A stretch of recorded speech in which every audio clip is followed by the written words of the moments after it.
सुवर्ण मंदिराच्या धर्तीवर चवदार तळ्याचे जलशुद्धीकरण होणार. महाडसाठी महत्वाकांक्षी प्रकल्पाची मुहूर्तमेढ. मंत्री भरतशेठ गोगावले. महाड येथील ऐतिहासिक चवदार तळ्याचे पाणी शुद्ध करून नागरिकांना पिण्यासाठी उपलब्ध करून देण्याच्या दृष्टीने एक महत्वपूर्ण पाऊल उचलण्यात आले असून या प्रकल्पासाठी माननीय मंत्री नामदार श्री भरतशेठ गोगावले साहेब यांनी स्वतः अमृतसर येथे जाऊन सुवर्ण मंदिर तलावाच्या जलशुद्धीकरण प्रकल्पाचा अभ्यास केलाय.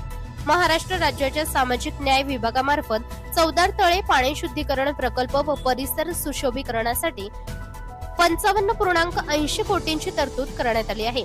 या अंतर्गत अमृतसर येथील सुवर्ण मंदिर तलावाचे पाणी ज्या आधुनिक आणि वैज्ञानिक पद्धतीने शुद्ध केले जाते त्याच धर्तीवर महाडमधील चवदार तळ्याचे पाणी शुद्ध करण्याचा महत्वाकांक्षी प्रकल्प राबवण्यात येणार आहे.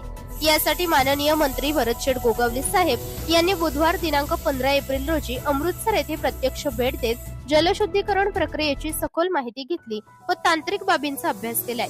या दौऱ्यात MIDCचे उपअभियंता श्री देशमुख, शहर अभियंता श्री कदम, प्रकल्प सल्लागार श्री भोसले तसेच ओरिपल कंपनीचे संचालक व अधिकारी उपस्थित होते. या उपक्रमामुळे चवदार तळ्याचे ऐतिहासिक व सामाजिक महत्त्व जपत त्यांचे संवर्धन होणार असून भविष्यात महाडकरांना स्वच्छ व सुरक्षित पिण्याचे पाणी उपलब्ध होण्याचा मार्ग मोकळा होणार आहे. महाडच्या वैभवशाली ऐतिहासिक असे चवदार तळे या प्रकल्पामुळे चवदार तळ्याचे जतन व सुशोभीकरण होऊन पर्यटन दृष्ट्या हे आकर्षणाचे केंद्र ठरणार असल्याचा विश्वास यावेळी मंत्री भरतशेठ गोगावले यांनी व्यक्त केलाय.